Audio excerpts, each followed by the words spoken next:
Welcome. I'm Magda Moreno Vega, founder and director of Creative Justice Initiative.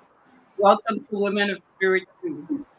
And this conversation is a conversation among sisters, daughters, nieces. It is a conversation of people who are involved in different disciplines and realizing their dreams, and we want to have a conversation on how they got there.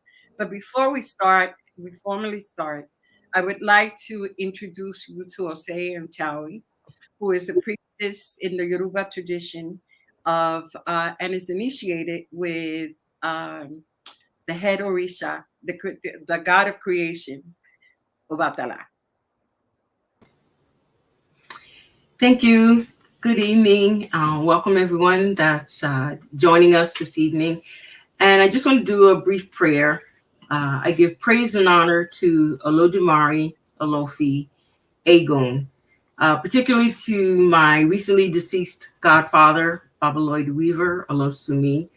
I give honor to my elders, Okeshande, Odunyare, Tinibu, and all the elders in the Yoruba Lukumi Orisha tradition, and all the elders and all the members who have joined us this evening in this conversation.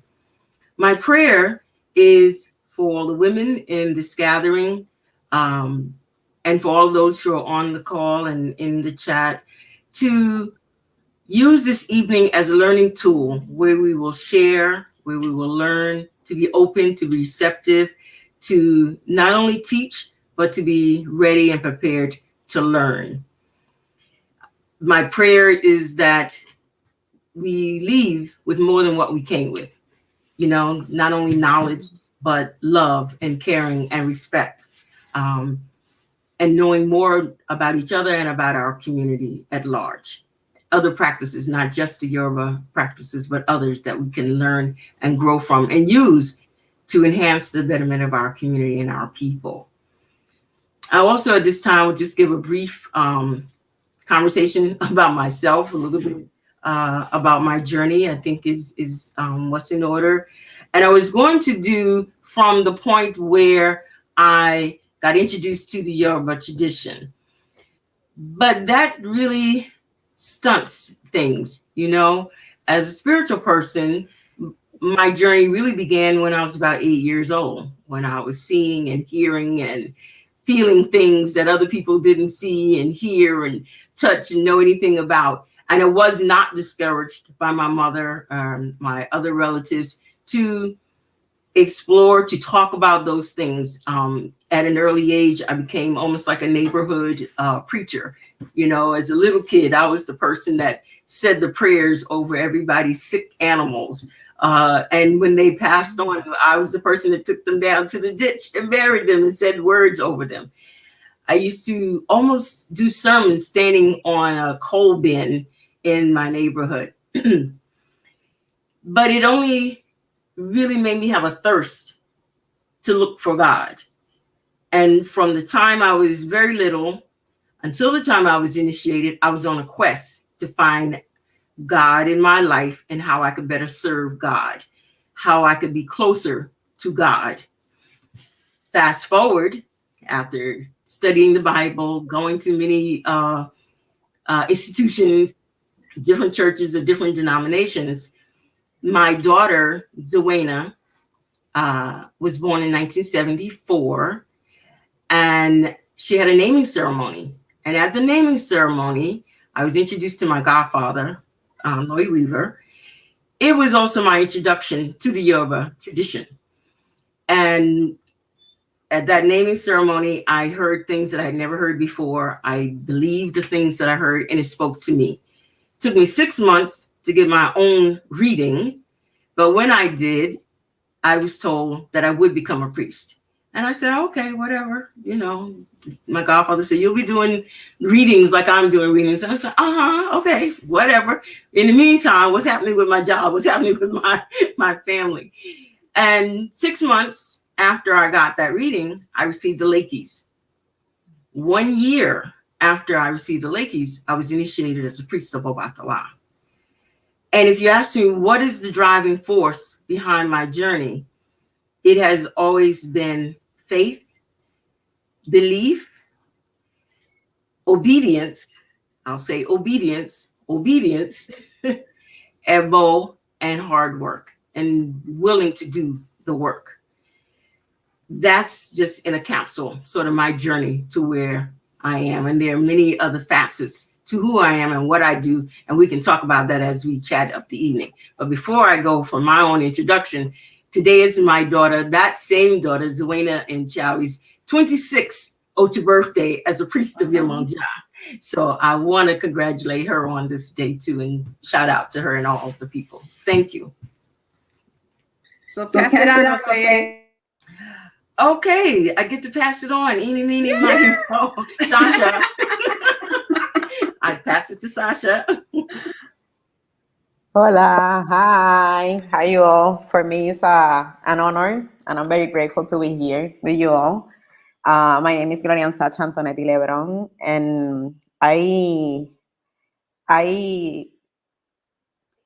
I see myself and I present myself as a communicator, a strategist, and also a writer. I define myself as an artist, and I think that as I was like looking to myself, like also looking for that quest uh, inside of me, I always see beauty.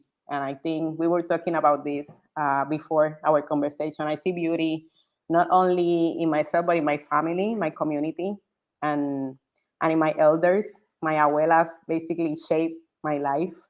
And and for me, everything that I do is because of those experience within my family, within my community.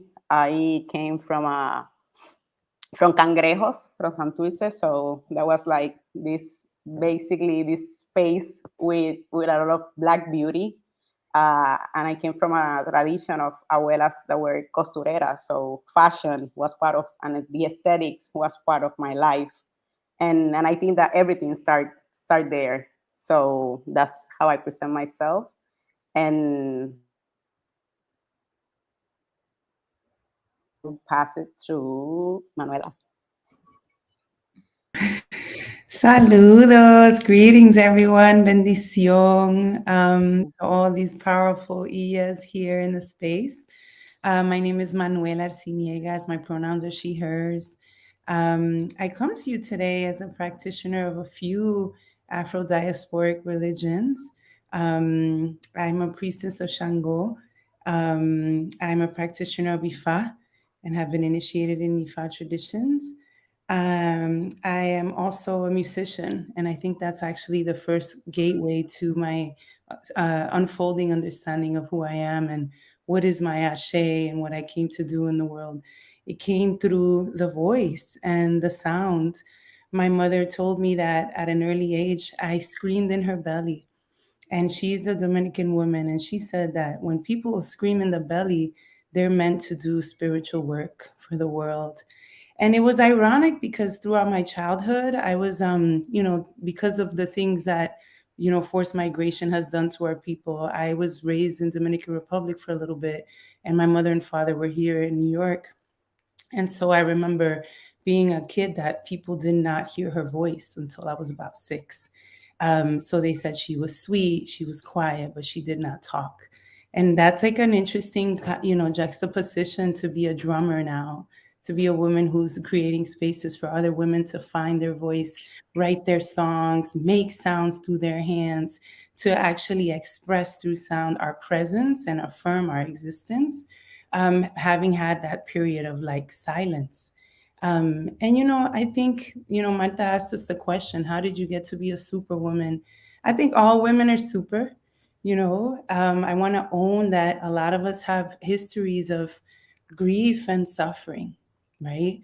My first original relationship was with my mother, and it took some time. And I think Afro diasporic belief systems helped me reclaim that the stigma and the labels put on her as a woman who was overcoming mental illness, a woman who was discarded because she was only monolingual, spoke Spanish in the US, as a woman who really struggled with making sense with urban life, with colonization, all the things. She was a doñita from the campo. She was an old lady who knew how to relate and be in relationship and love, and then struggled with mental health when she was taken out of her context. Reclaiming like the sacredness of my mother and loving her was part of me discovering my Aché, was part of the strength that Chango endows me with to struggle and fight and love and dream and have vitality and courage through all the circumstances, big or small, because he got a plan for me, like Olodumare has for all of us.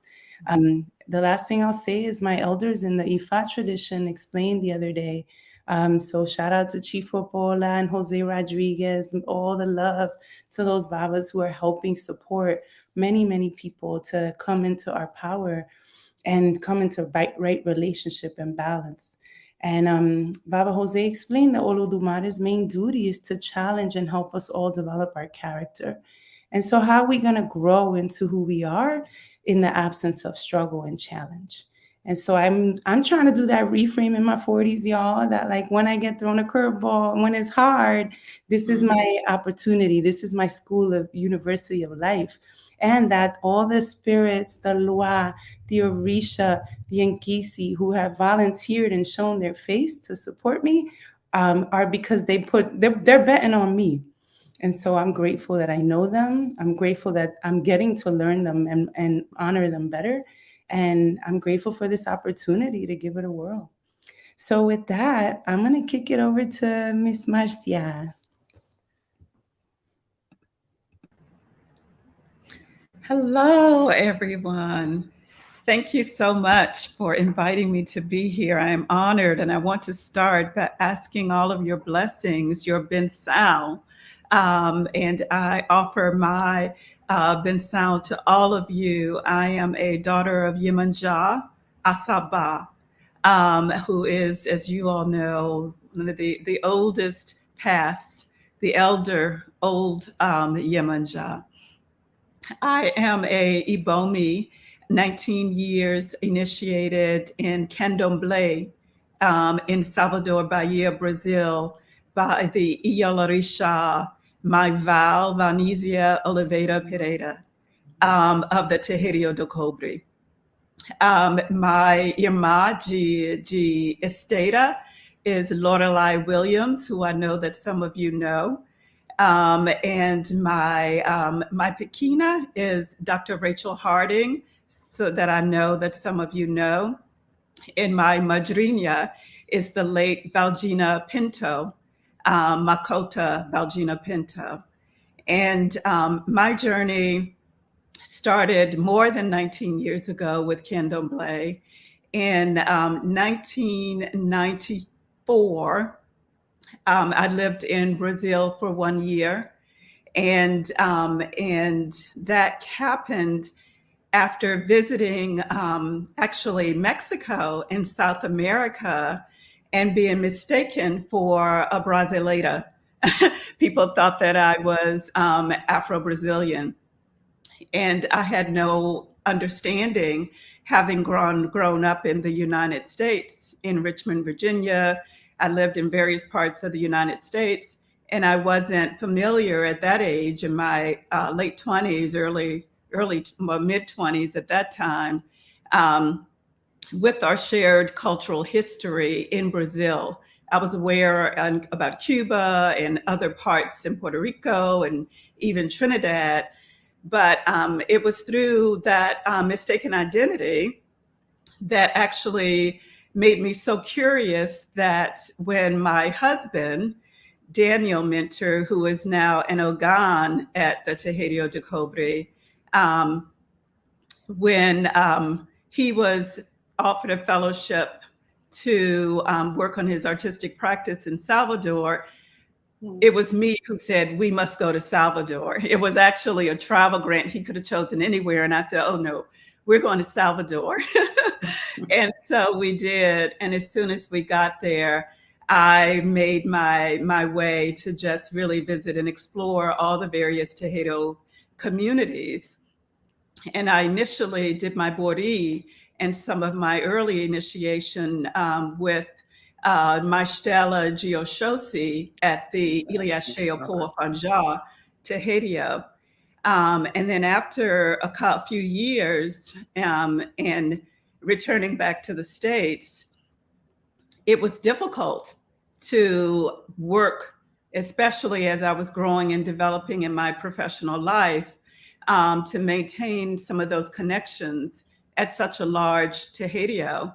And it was through a relationship that I had also previously with my Val and others in that community that eventually brought me back full circle. So Valgina, through the Veterans of Hope Project, and Rachel Harding and others, and Professor C. Danny Dawson, and many other colleagues,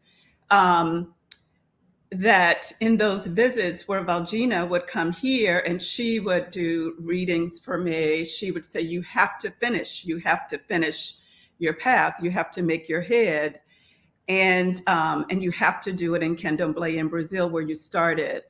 And so that brought me to the doorstep of my vow, which I am so blessed and grateful, because we have such a loving community, and I have never have lost my relationship with my Val and the community of the Tejido de Cobre, who continue to nurture me to this day, even virtually, or even through COVID, even through everything, all kinds of trials and tribulations. And so I say Aché to the journey that brought me here and sustains me in Ifa. But similarly to, I'm sure, many of your stories, I was a child who grew up feeling very intuitive, feeling very empathetic towards others, feeling the presence always of spirit. And I, on my mother's side of the family, our people are deeply spiritual in all kinds of traditions, mostly along the Christian and the traditional African American Baptist and other denominations path. Although I didn't grow up in the church, I was exposed to it. But mostly I was around a lot of spirit women. And I was taught about the legacy of my great grandmothers and my grandmothers and those that came before and their relationship with spirit. And so I have had nothing but support and love and welcome, regardless of my path, my particular spiritual path, because we know we come from a long legacy of spirit women. So thank you. And I'm excited to be in community with you. And I will pass it to Monifa.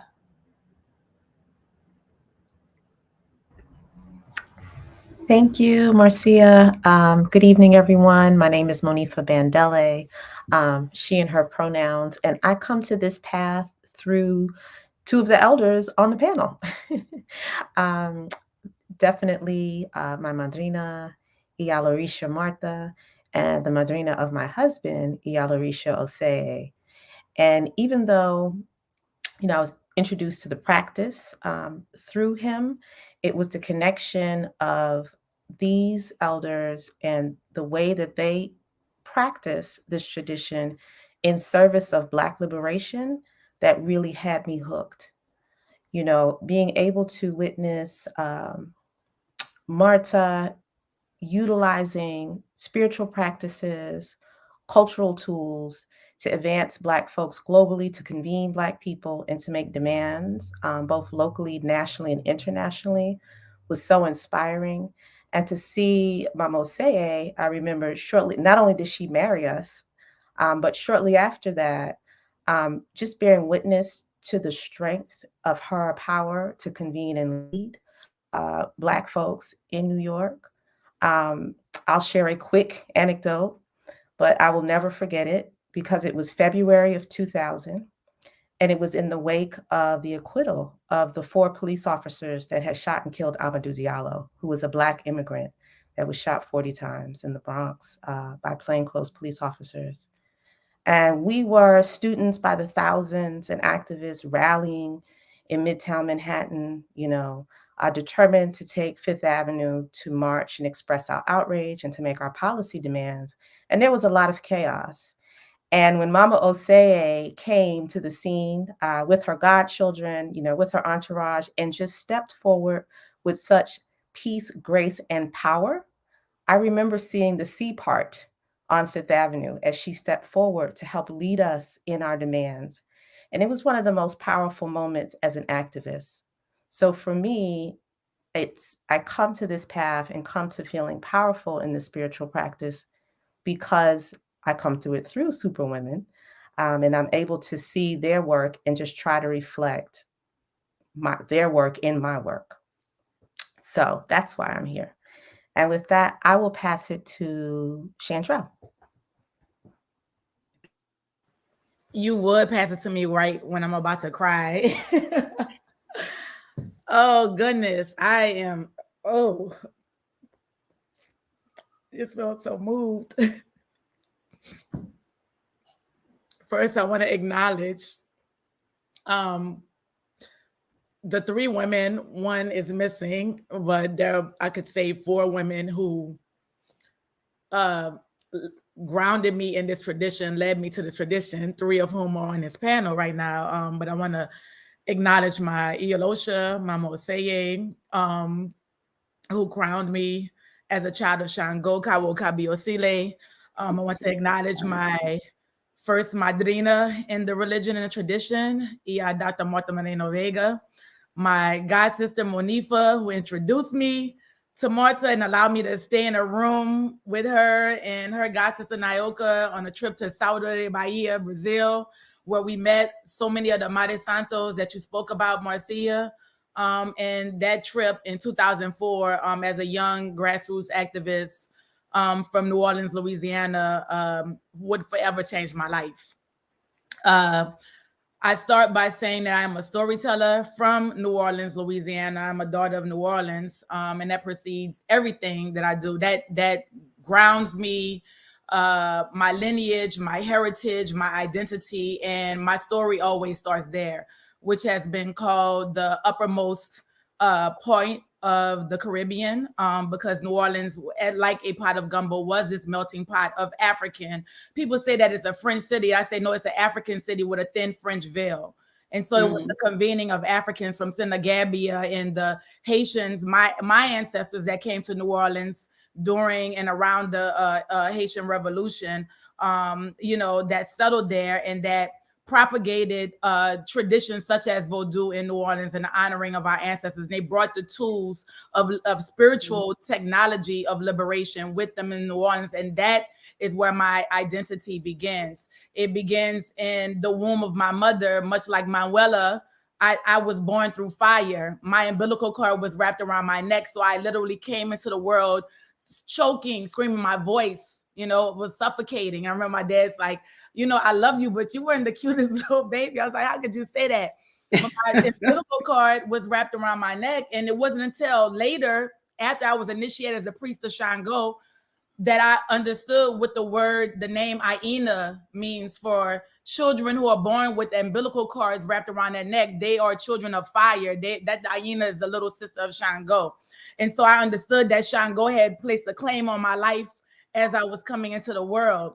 It was in the cities of the dead, the cemeteries of New Orleans, where we bury our dead above ground, that I came in contact with my Egun at a very early age. I would sit in St. McDonaldville Cemetery in Algiers, which is the touch point of the first Africans that were brought to New Orleans, not to Treme, but to Algiers, where they would then be sold across the Mississippi River in the French quarters and dispersed throughout the U.S. American South. It was in that cemetery where I conversed with the ancestors of my maternal line, going back generations. And so when I came to Howard, and then the men in my family who were storytellers, it wasn't the women, it was the men who taught me stories and who told me about my great grandfather that came from Jamaica and who didn't take no shit from white people. It was the men in my family that told me about my Haitian lineage and made me spend time with my great Haitian grandmother, Ilda Alexis Agenor. It was the men in my family that made me study my genealogy. But it was the women those old Black women where I had to go sit and be at their house with no TV and be quiet and listen to spirit, listen to the wisdom, that not in the stories that they told, but in so many things that they didn't say. So I understood at an early age that I need, my voice was my power. So when I would go to Howard University and then graduate and come to Philadelphia and go on that trip to Brazil in 2004, and I'm like, what? I didn't get the memo. All these women in all white with these colorful beads, and then I look at Monifa and Ioka, and they got these beads around their neck, and then we meeting Made Stella de Ochosi, and I'm like, what? How can I be down? And then Monifa's like, oh, this lady, Mama Coco, you know she's gonna be your professor at Temple University, right? I was like, you mean when I start graduate school in 2 weeks, Temple University, she's gonna be teaching me African religions? And then she's like, oh, and my godmother, she got her PhD in that program at Temple, and she wrote these books and did this center and did this film and stuff. I'm like, all the things that I want to do in my career. And then, you know, I get brought to that journey, following Marta to Puerto Rico, to Loiza, to Cuba, you know, and people are like genuflecting in the street, Marta, Marta, Dr. Vega, you know. And then when it, you know, at the time, you know, needing to further my journey with Mama Aché, who again was the woman who, you know, led that trip to Brazil. And so everything comes full circle. And then I create a film, you know, about Black women and our mothers and spirit. And then that same professor that I met on that trip in Brazil in 2004 is in this film. And then, you know, folks are flocking to these traditions. So it's through these women. It's through these women on this stage, on this platform, the women in my lineage, the women that poured into me, my late teacher, professor, Dr. Milner, who was a Yawo my senior year at Howard, that I would learn about later, who was really instrumental in me even studying Africana studies. It's to them I give thanks. I give thanks for you. I give thanks and honor to my Egun, to Orisha, to my mother Yemonja, to all of the Orisha, the deities, the people, the human beings, the spirits, young and old and ancient, that have carried me to be before you all today. Who do you pass it to? Pass it to Neda. Wow, so much kinship and so much divergence too. So I my mother was a seamstress, comes from Puerto Rico. My late mother never got to go to school, but the most brilliant and empathetic and wise and kind human being on the side of social justice that you could ever imagine. And so when I was a little girl, I was always regarded, even as a child, for my insight and for how I kind of connected things and what my value judgments were. But then I've always wanted to have a spiritual path. But then I became very angry because, of course, we were reared Catholic, even though my mother was a medium and a natural born healer.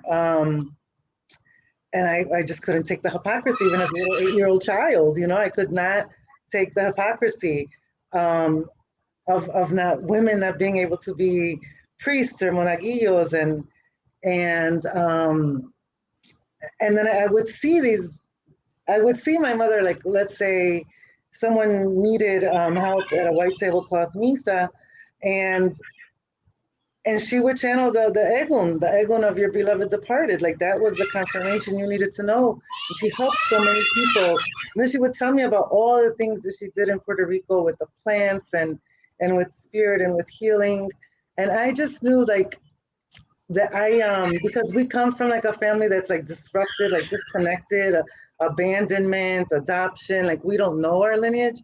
I always felt that it was kind of like my duty to reconnect, to pay honor and homage to the spirits that crossed the transatlantic, that we're here because of them, and we have this knowledge because they survived. And so I always felt like this reciprocity and a desire to connect, and also a desire at the time when I thought that I was maybe going to have a child, to give them a community of people that just loved them from all walks of life. You know, the drug addict, the homeless person, the judge, the dancer, you know, everybody, the artist, just a place where you can be and be seen and loved for you, who you are at the end of the day.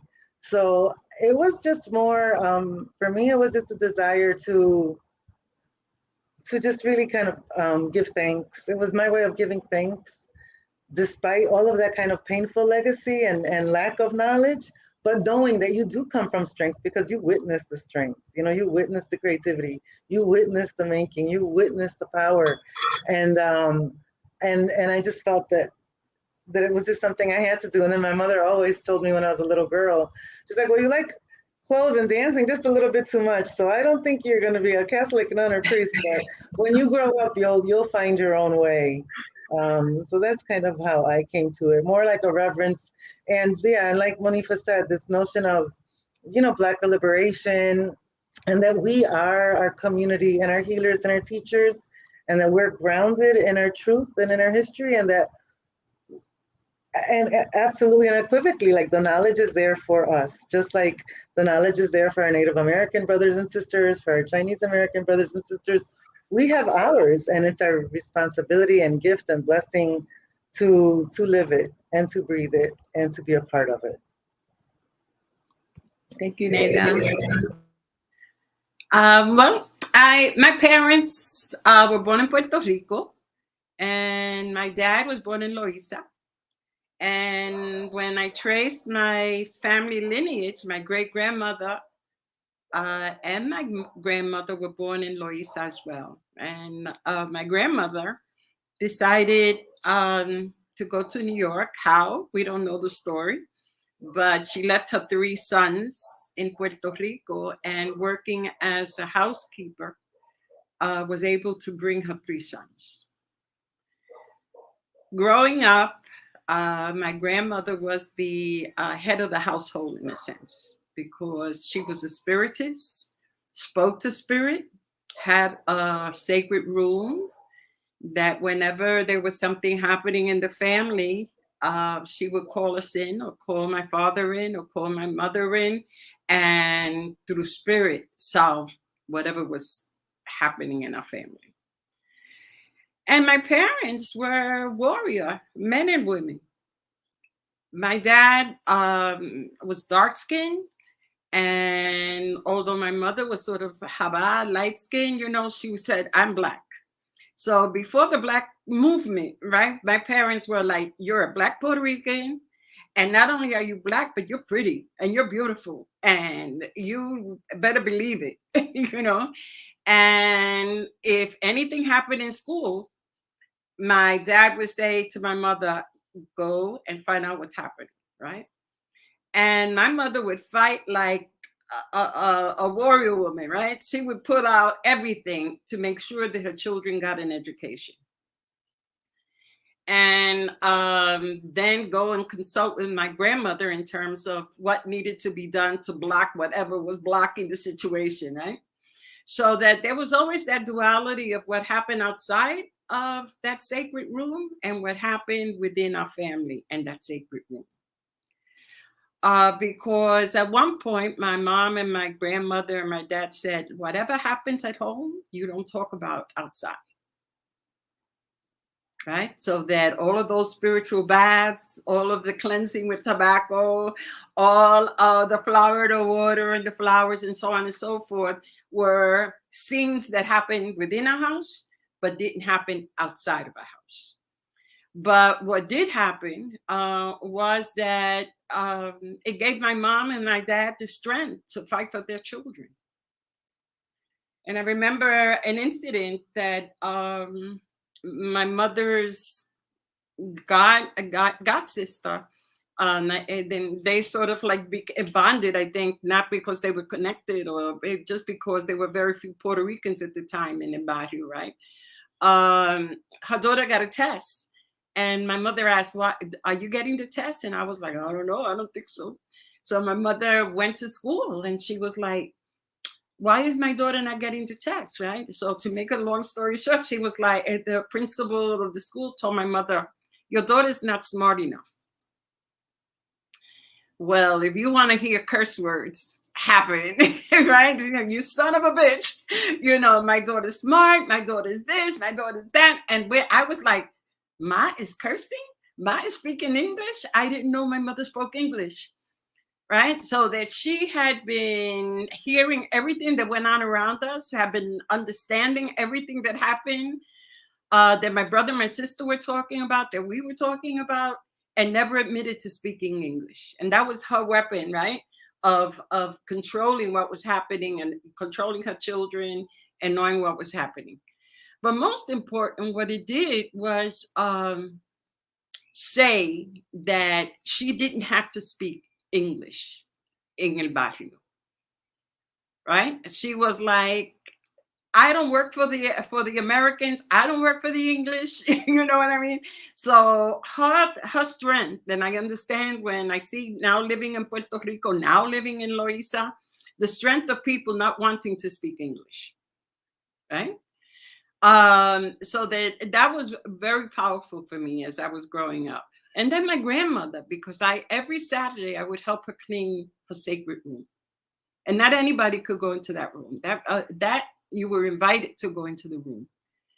And I was 8, 9. She decided that I was the one to go into the sacred room and help her clean and help her to fix. And at one point, she felt the freedom, right, to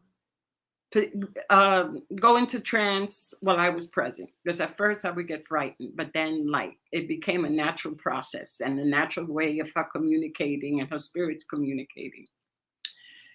So when my grandmother passes, the practice of espiritismo, right, which is particular to Puerto Rico, because the Congos are the group in my research that are the dominant group that come to Puerto Rico, passes, that practice almost doesn't continue to occur in our family. And when I started studying as an art student, the history of Puerto Rico, the history of our communities globally, I began to develop projects. And at the same time, I was developing the Caribbean Cultural Center, teaching, and so on and so forth. I began to develop projects that helped me research. And one of those first projects that I developed is the history of Santeria and Voodoo, because I wanted to find out what was Santeria and I wanted to find out what was Voodoo.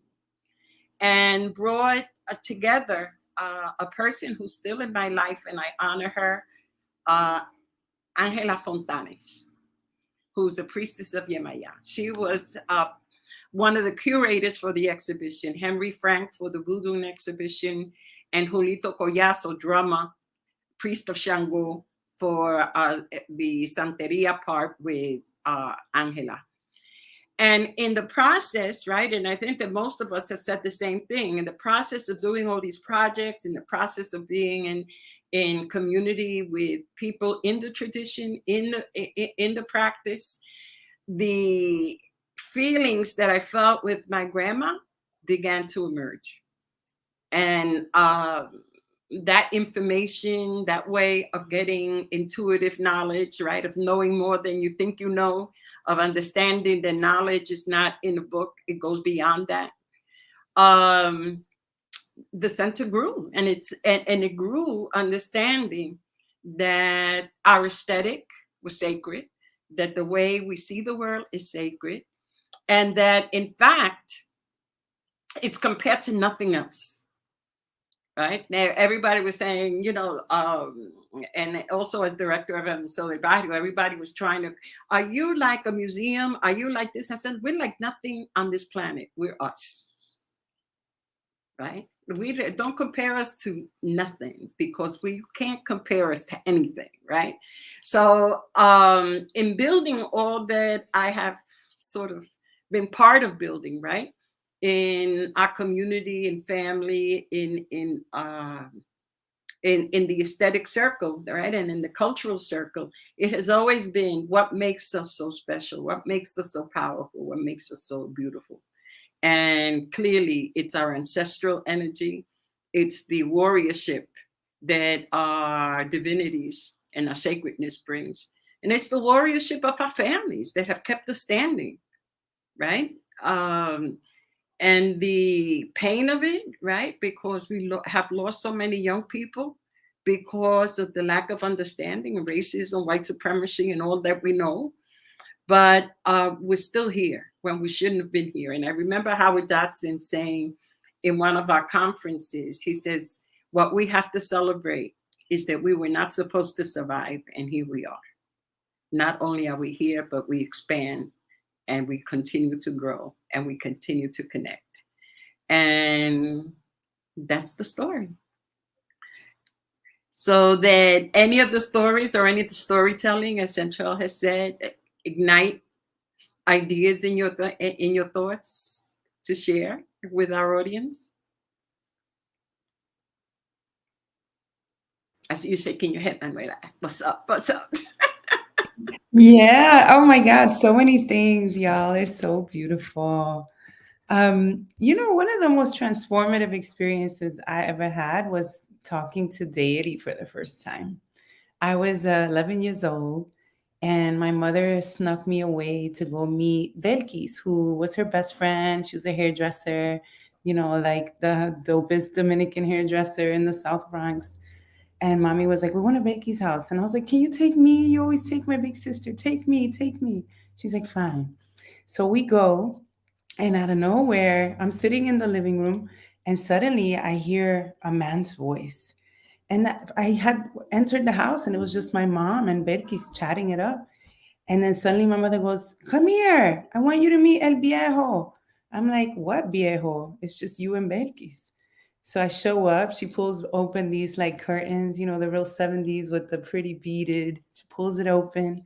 And I see Belkis with her head wrapped, smoking a cigar. And the voice that comes out of this body was a very powerful masculine voice.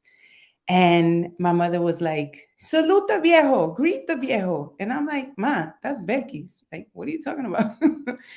The viejo grabbed me and gave me a big hug, started laughing, and then blew up my spot and let my mother know that I had a secret little boyfriend that was half Dominican, half white, that he thought it was funny, and that I know better than to go beyond where I'm supposed to go. And I was flabbergasted, embarrassed, humiliated. I'm like, "Ma, there was no beepers at the, maybe there was beepers, but mom, there was no email. There's no way. I didn't talk to anybody. I was like a goody two shoes little kid. Nobody knew my business, not my sisters, nobody, because we were old school. We're not supposed to have boyfriends at 11 and 12. And I remember thinking, oh my goodness, like this is for real, right? It was the first time I realized there are otherworldly entities who know what's going on, got the scoop on you, are looking out for you, but they're going to check you, right? When you're going off path. And so I don't know what it is, Marta, when you talked about your grandmother and that story. And even though I'm making light, honestly, y'all, it was life-changing for me. It was the first time I realized that even though we have family, sometimes we may feel alone. I was like, oh, we're really not alone. There is an entire battalion of assistants in another realm that I do not yet know. And it's real. Like it's real, real. And that it's been a process of reaffirming that who we are is real and is truth. And we are operating in multiple realities, right? In a society that doesn't affirm that. And then in the lineage and the communities and the beloved mamas who hold us and remind us and put our feet on the ground. And it can be a little intense. I don't know why I'm going in this direction. So feel free to take it anywhere else, y'all. But like I was just thinking, part of the power is affirming beyond all odds that who we are and how we experience the world and who is there assisting us is in fact real and essential and core to how we operate in the world. So, shout out to Monifa, and you're explaining how that essence shows up in your organizing and your liberation work. It's real there, right? It is a catalytic force for change, and it shows up in so many parts of our lives. But that was what your story motivated for me, Magda. But I think that what you said about we live in multiple realities, I think that's very important. right? And for those of us who are in the traditions, because what you find is that this world, right, or the environments you're in, want you to see narrow, and are trying to train you to see narrow, right? That it's either this or that, right? It's that binary of either or. But we don't live in either or, right? Because we live, as you said, in multiple realities, right? And it shows up at different points of our lives when those energies are necessary. And the particular energy is necessary for that particular moment, because it's not the same one necessarily all the time, right? So that provides a cadre, if you will, a global intelligence, a spiritual intelligence, right? Through el cuadro espiritual. What is it? Is that, right? And that's why your cuadro is identified, right? Because it's various entities that are part of that. And they show up when they need to show up for the situation that needs to be dealt with, right? Yeah, I'd like to speak to that, to this thread, because I think one of the things that gets missed in all of our traditions, regardless of the path that we've taken, is our connectedness to the natural world, and the natural world being multidimensional. So all of the energies of the Orisha, come from nature, come from the wind, come from the water, come from the earth, come from the light, from the sun, come from the air, and we are made literally of all of those things. And I think that particularly in the United States, but everywhere in the globe, there's this desire, this colonialist perpetuated, but many of our brothers and sisters have been brainwashed to believe that somehow we as human beings are separate from nature and the natural world and the universe, but we are not. We are one with the universe, and those energies and those spirits that manifest through our ancestors that became Orisha, are the sustenance that really make us who we are. That's what gives us the superpowers that you talked about, Marta, is the fact that we are made literally of all of those things. And when we know that and we connect to it through these traditions, we get to experience this multidimensionality, that we're talking about, that Manuela is talking about.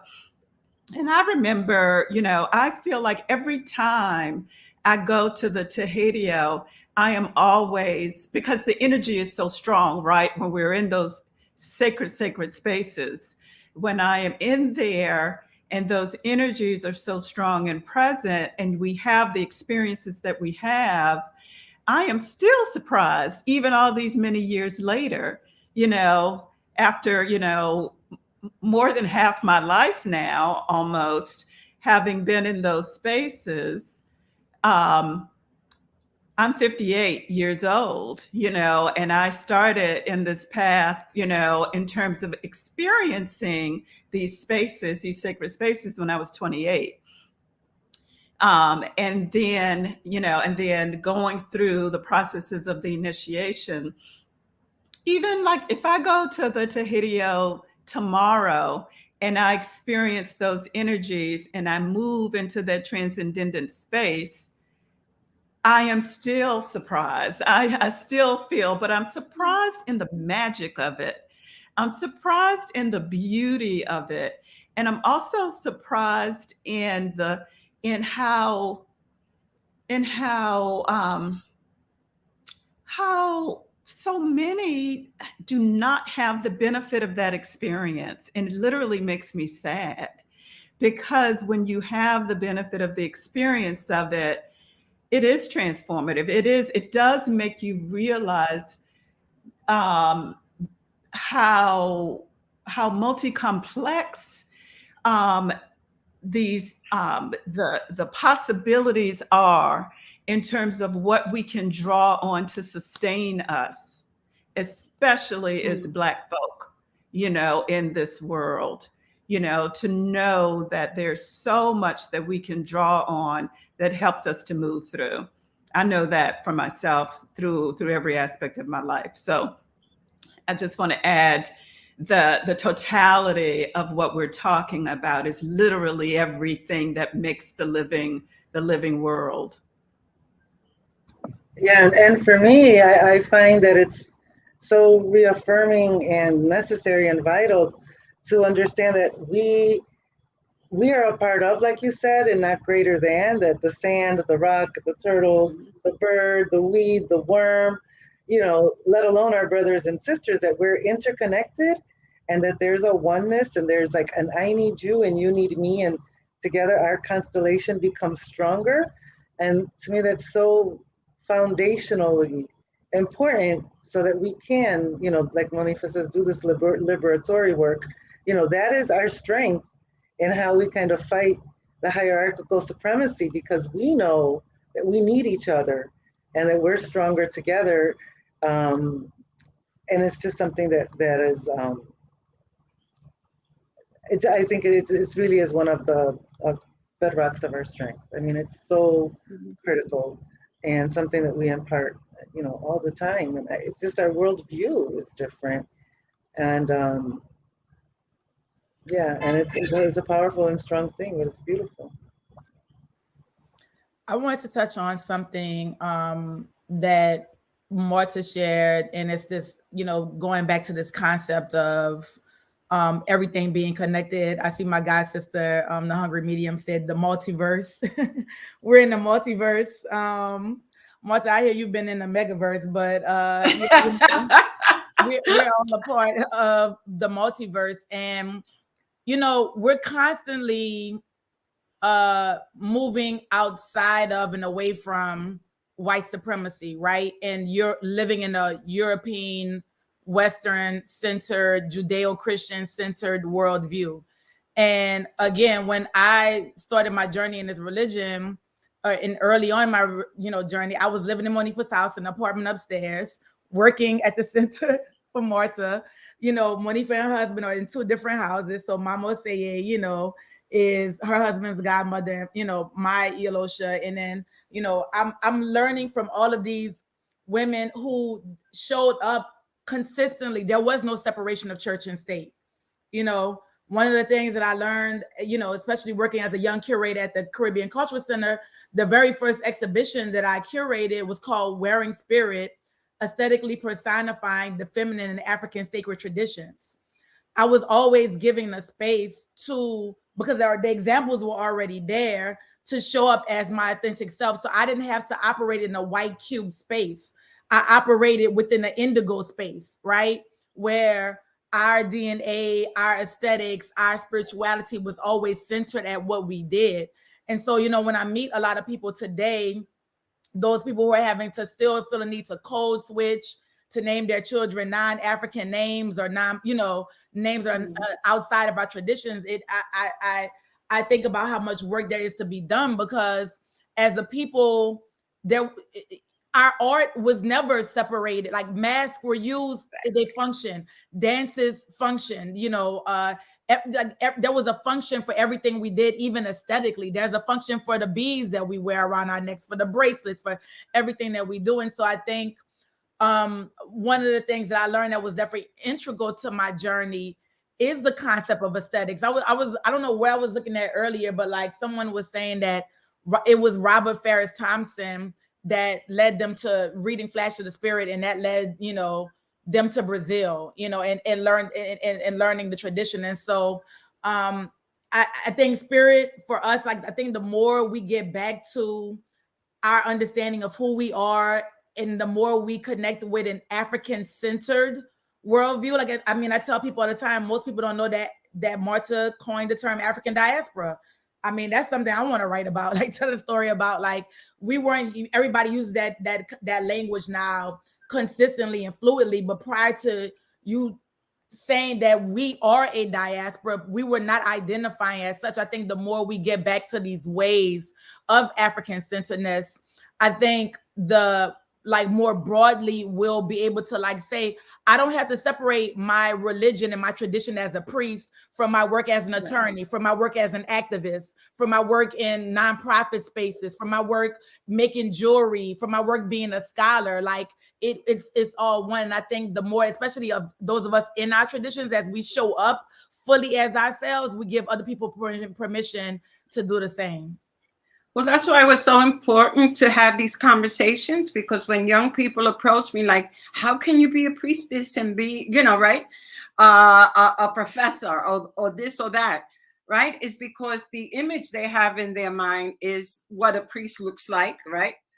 Which is not an African-centered priest or but also what it says to me is that they're ashamed of themselves, right? Or admitting that they have certain feelings and are experiencing certain feelings that need to be identified if you're going to progress. And what I think is painful to me is seeing, like somebody called me the other day from a foundation and said, like, aren't you happy that so-and-so is a curator at, this mega institution and so on and so forth? And I was like, well, so-and-so got a good job. I don't hurt anybody for getting a good job. I mean, you need to get a job, right? But the issue is, what power does that person have to articulate the aesthetic that they should be representing? Right? It's not a matter of color now. It goes to what you're saying, Chantrell. It's your perspective, your aesthetic, and how you see the world and how you see yourself changing that white supremacist paradigm, right, of Eurocentricity. And if you're not doing that work, then what are you doing? You're just replicating in black form. You're doing the blackface, step and fetching kind of dance in a museum. So, the need for these conversations for me is critical, because our own have to understand the power that we have and not give it up for an aesthetic that denies you and erases you and harms you, right? Because, I mean, what gives you health if it's not understanding who you are and not being you? I feel like I need to respond to that, because one of the things that really gave me joy when Marta invited me to participate in this panel was actually the fact that all of you are such brilliant, accomplished women, and we know the brilliance of all of our people, especially our women, period, regardless of anything. But the opportunity to share ourselves publicly in exactly the way that Marta was talking about, so that our young people and our peers and even our elders can see that, when we carry this spirit and we carry, the legacy of these traditions, we carry it regardless of whatever professional, whatever you're doing. It is just part and parcel of who we are. Now, I worked for over 30 years in corporate America, more than half that time at executive levels and in all white places and spaces, and was not able safely to really speak openly and to be open about my practice. However, all of that time, I never ever tried to hide it. So if people ever ask me about, oh, how do you stay calm in this situation? Or how do you deal with that? Or how do you deal with this? For me, it was always about the spirit, the tradition that grounds and keeps me whole. It is about the path that I've taken and the strength and the love that I get from my Candomblé community that has literally wrapped me up and saved me and helped me through so many situations. Professionally, as much as personally, if not more so. So I will say that it is really important that we talk about this in this panel for the folks that are listening, because there is an assumption oftentimes that if you are working at a certain level, that somehow these traditions are not worthy. When actually most of the women that I know that are my dear free people, it is this tradition that has really sustained and kept us and helped us to move forward in our respective paths professionally and personally. You know, Marcia, this is like one of the places where I want to shout out the young people, because, you know, I think that seeing professional, accomplished women like you in sectors, I also work in philanthropy, you know, I've learned a lot around how to survive some of these industries and how to navigate them from my elder women of color in the space.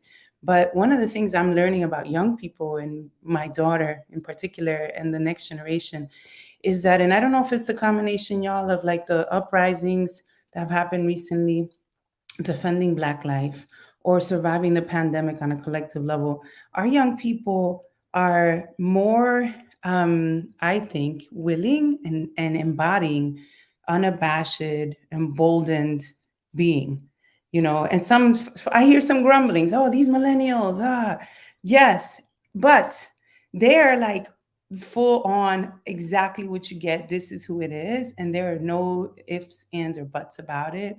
And I think that I'm learning how to be more integrated from the young Black folks, the young Latinx, Afro diasporic folks around me, because I think that they were born for a different time. You know, I have 4 children. My little one is 7. I really think these kids came with a different perspective and ability and capacity to learn all of this history, Manta, that we're referring, all these models, a legacy, because they're not springing up out of nowhere. They're children of a legacy. And so we have to do more work to afford them opportunities to connect and learn.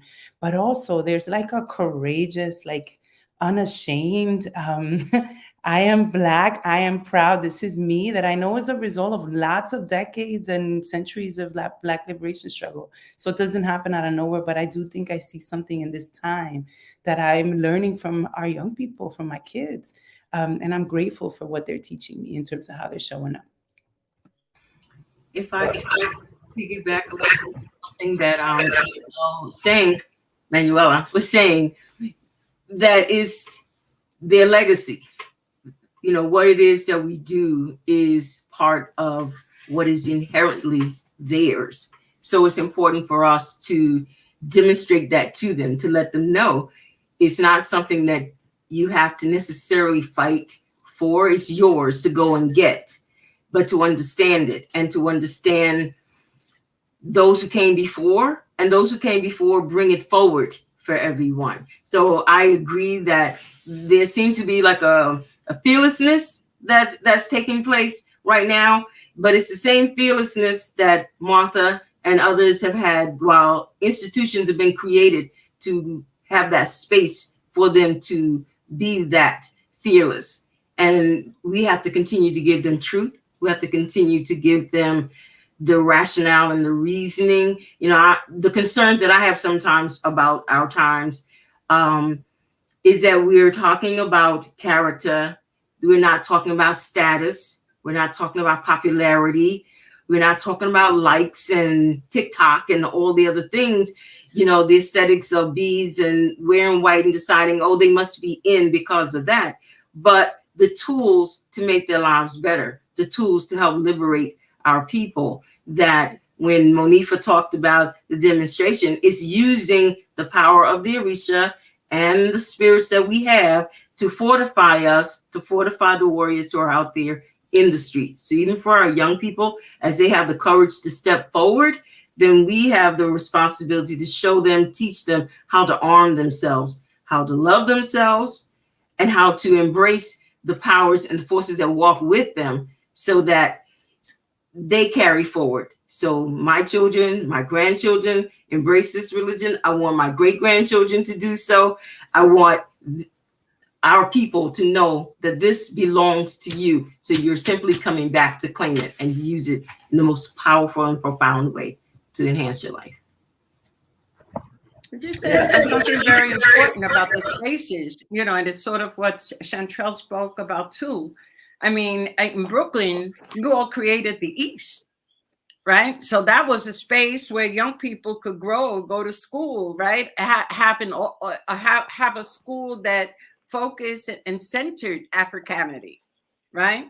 That even though they had to go to public school, they also had the East as an educational framework, right? And I think that that's what our institutions are. Our institutions are the quilombos, are the terreros, where our young talent can grow. If we don't have that, where do they learn? Where do they have an experience of being a whole person? Right? That experience. And there's like and maybe Sasha can talk about it a lot, because I like that concept of the LA, right? The organization that you're part of, and Maria developed, right, in community, right, with other women, because I think that the notion that we have our Iles, right? All of us that are godparents and so on have our Iles. We're building institutions that are, right, public, that people can come and learn from. And then there are also other kind of societies and groups developing that need to be encouraged to develop, because that allows a place to grow, a place to learn, and a place to be healthy. I mean, where can you be healthy ultimately, right? You can't be healthy in certain places. There's certain places that you just can't be healthy. You're just battling white supremacy and battling whatever. And you have to understand that that's what you're battling. And I don't have, again, I say, yeah, make your money, but know that that's not the criteria. That's not your yardstick to grow with. I'm sorry. Go ahead, Sasha.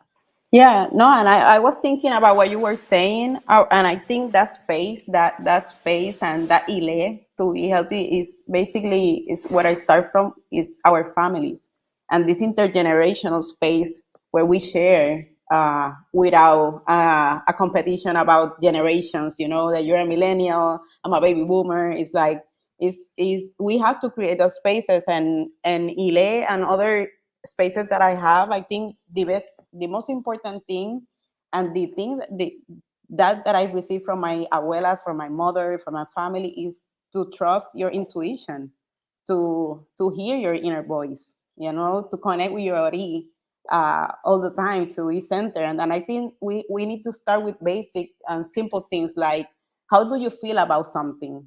How do you want to show up and present yourself? And you have to go with your full essence, no matter what.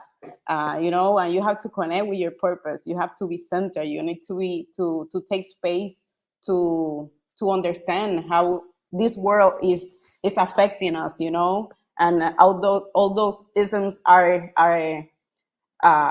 doing bad things to us, but how we can use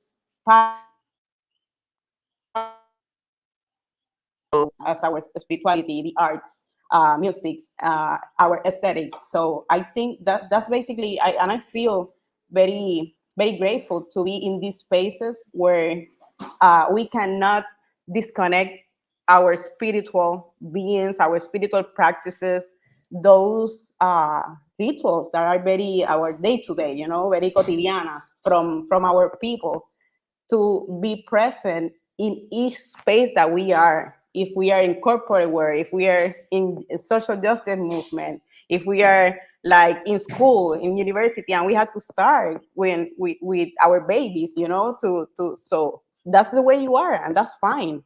Show up like that. Be honor what you are, and I think that's basically what I receive from family, and that what we are creating in the spaces that we are working with youth, working with our elders. And I think it's very powerful that we understand that this is the way that African and Black people do it, and it's okay, because the world outside is telling us that we have to shut that inner voice, that we don't have to trust our intuition, that we can do this, you can do that, and we have to give our people the power to present full in all our power, and I think that's basically what the woman in my family, those abuelas, those tias, my friends are doing. And I think that's the best thing that we can give to the next generation, that they can be whatever they want and they have to present themselves as they want to. Yeah, I keep thinking of Manuela's word, being integrated, because we know, right, that we're not going to change systems using our oppressors' tools. We have our own tools, and these are the tools that we're rescuing, cultivating, learning, passing on. And so that this notion of that we can be strong, find our strength, defy, challenge, disrupt, all of that with our own toolkit for healing and for moving forward as a community and a people. I agree. And I think I'm glad you all brought up institutions, because, that was something, that's where my stream of thought was going as well. Because, I mean, again, I learned about institutions from both of you, Martha, Eolosha, Mama say you started in the Yoruba Society of Brooklyn. I remember I was like, that must be some kind of African something. You know what I mean? I didn't know what it was, but it was something, the International Orisha Conference, Martha, again, the Caribbean Cultural Center, which has been a haven for our traditions for, 40 plus, years. And so I think what I'm most interested as a Gen Xer, and I feel like being between baby boomers and millennials and Gen Zs, is like how to maintain tradition, right? How to uphold these institutions that you all have created and built without dismantling and completely disrupting, and creating something new.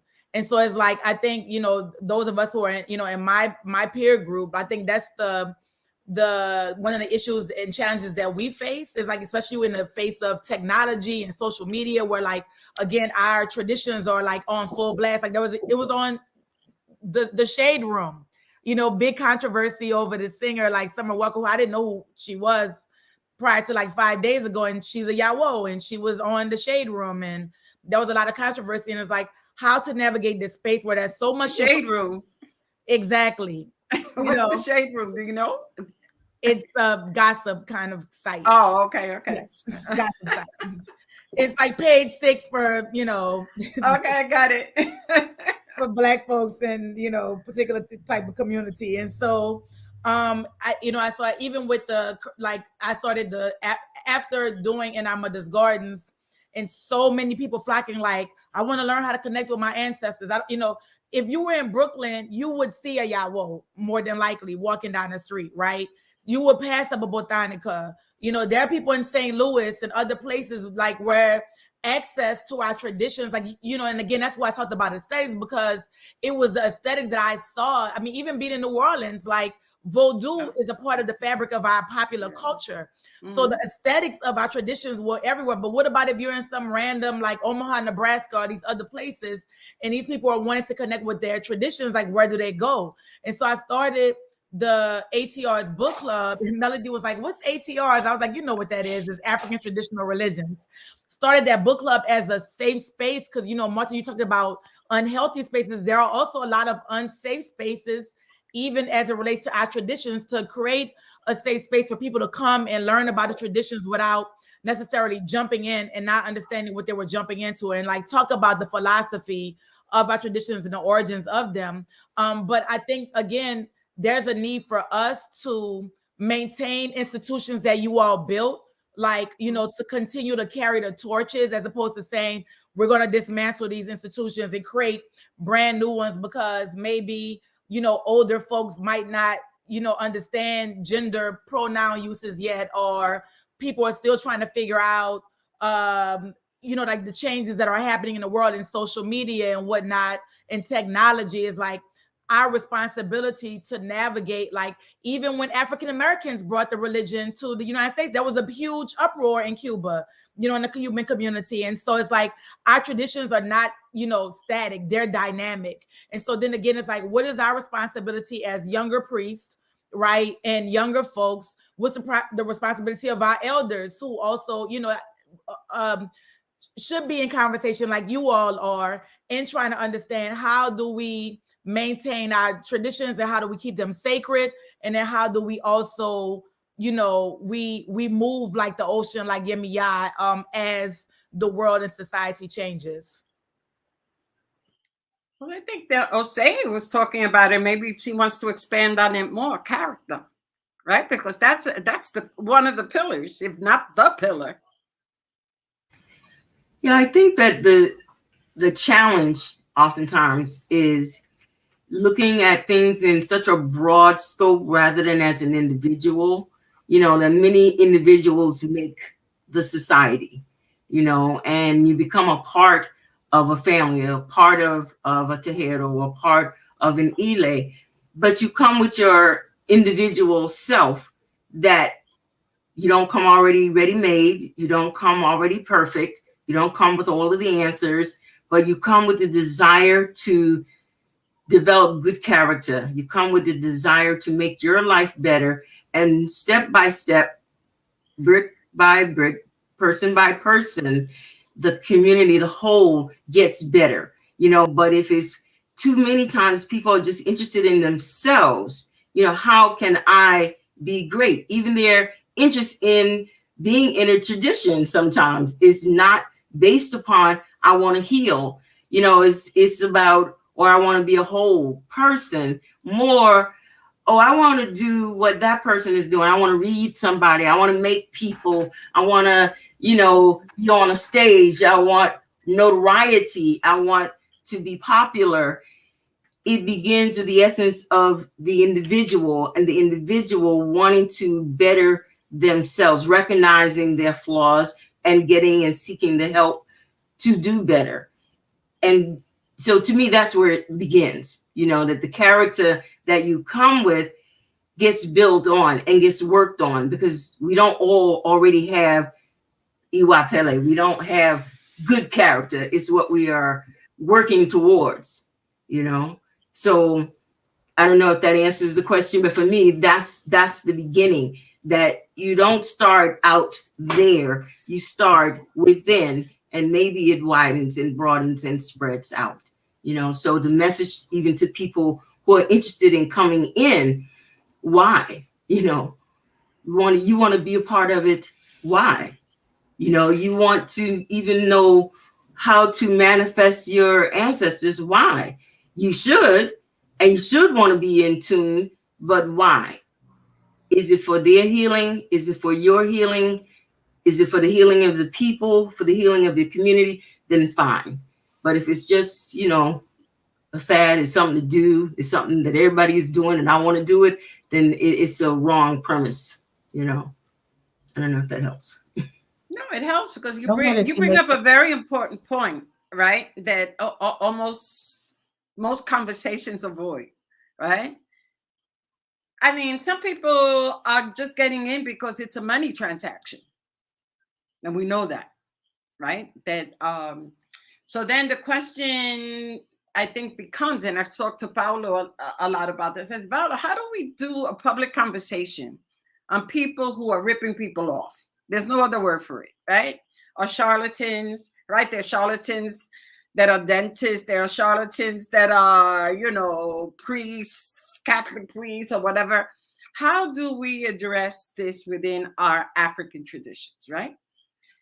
And the question is always, right, it's reciprocal, right? If you're getting involved in something, you have to learn about it, know about it, right? And you also have to, as you said, ask questions of the why.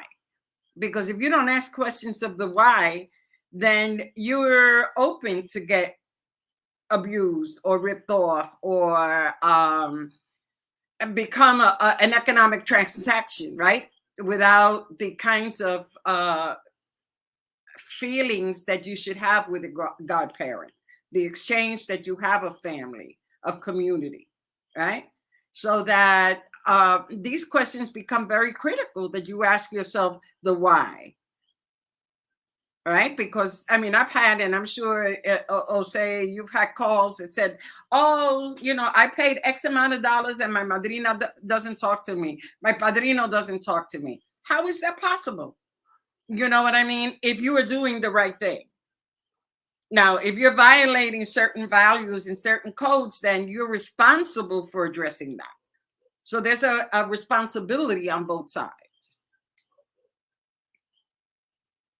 And those discussions have to be had.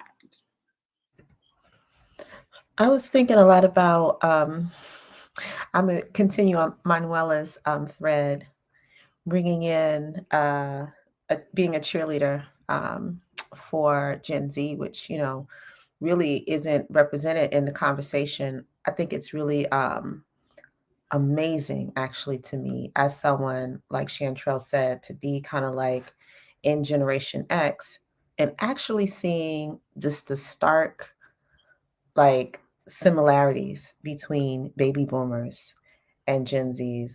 And so, I wanted to lean into the fact that although they are disruptors, when they're in institutions, when they're in our collectives or even in the workforce, that's very much the position that you all occupied at that time, right? I think about my own parents changing their names, refusing to respond to elders that insisted on calling them by a slave name. And I think about Gen Zs who are refusing to answer to the incorrect pronouns. Like these things are like so similar, from somebody who's like looking at my parents and looking at my kids and seeing the importance of this disruption, because it really does push us in a better direction. So I kind of wanted to double down on what Manuela was saying. Like, I see so much of how they're moving and the power they are consolidating being built actually on the legacy of the baby boomers. And not just the demands and being, leaning into Black liberation and coming and showing up as yourselves, but also the way that they disrupt. Because when we listen to our elders talk about how they did things, how you all did things when you were teenagers, when you were building the East, when you were joining the Black Panther Party, it was like this or nothing, right? My dad and my grandfather didn't speak for years, right? Because of this very uncompromising stance a lot of times that they take. So I just wanted to not leave that thread. Yeah. But also when we talk about what Marta was talking about making sure that we know why we're going into the tradition, and also knowing the why of the people that we're going into the tradition with, making sure we're not getting scammed and all that. I think that is actually, that's my question to the group, is we're very protective of this tradition. It's not something that people can easily find.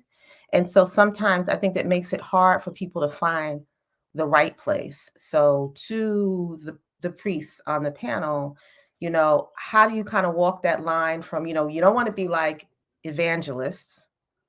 You don't want to kind of be like billboard, hey, come here, this is the real Orisha place. But at the same time, we see so many people are searching and they're finding places that are either, not legitimate or taking advantage of them.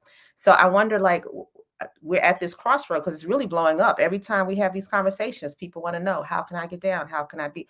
But we don't evangelize like that.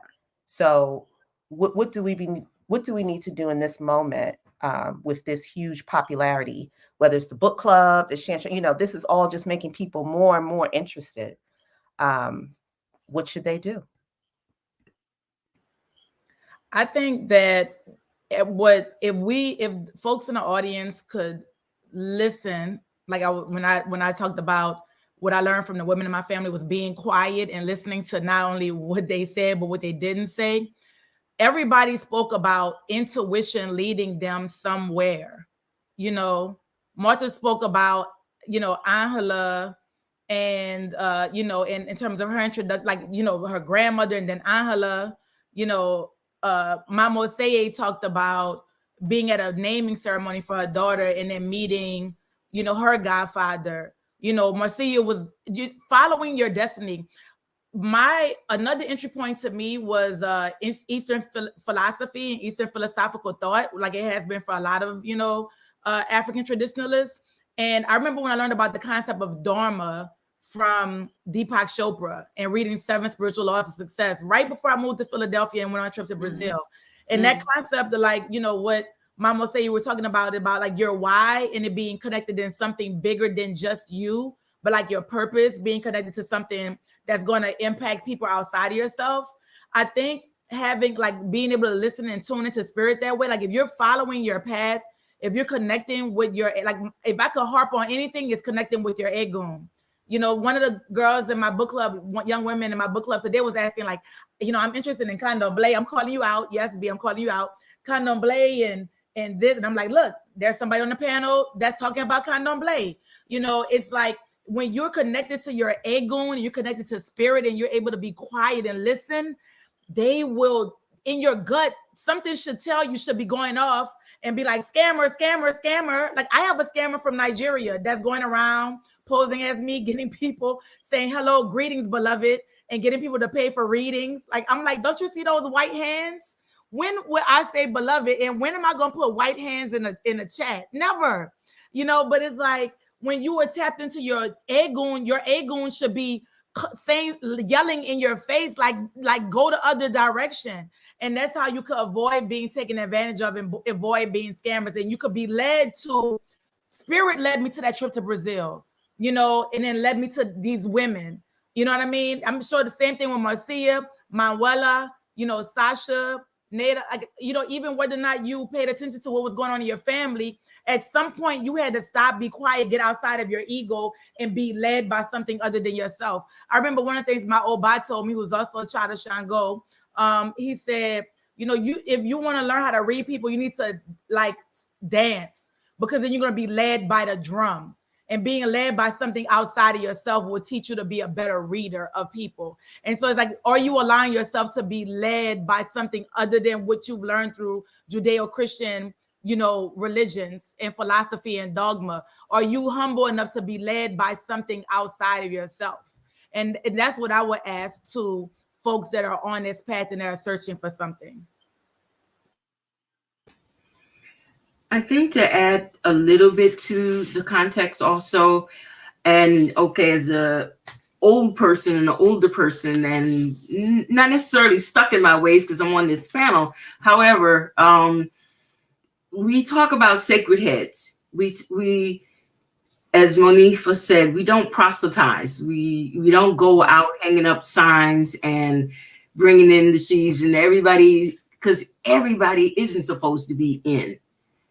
Everybody isn't supposed to be in, you know? So like Chantrell said, you listen to your spirit, you listen to your soul, you listen to the thing that leads you. Yeah, you may go one place and your spirit will tell you, no, this is not for me. So you go someplace else. The diviner may tell you that it's not for you. I've read people and told them, oh, you're not supposed to be a Yoruba, you know, you're supposed to be an Akan because your ancestors are from Ghana and you really need to check that out.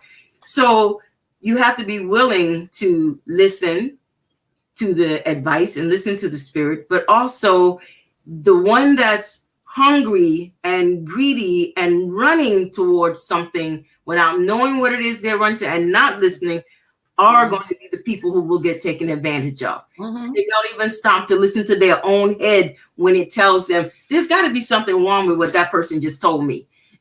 You know, so they know, I don't think I really should be sleeping with you in order to get what I need to get. You know, I don't think that I have to bring you $5,000 and take a bath in front of you for anything. But if you do it, it's because you refuse to listen to your own head. You refuse to listen to your wisdom, your intelligence, your own intuition.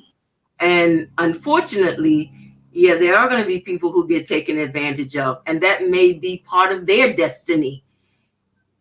In order for them to learn, in order for them to get over something, in order for them to move on to a point where they are better listeners and have a better head about what it is they should be doing. So the whole everybody come in and answering, yes, let me tell you, this is how you're supposed to be in, this is how you're going to get in. I don't particularly myself, I don't necessarily agree with it. I think that people will find Arisha and Arisha will find them. Arisha will tap them and say, you need to go get a reading. Arisha will tell them, not I want to go. I'm interested. Oh, I heard about this and I want to. No. Your soul, your spirit, Aegon, Arisha is going to tell you, you need to do this. And when you get there, it'll resonate with you that you arrived.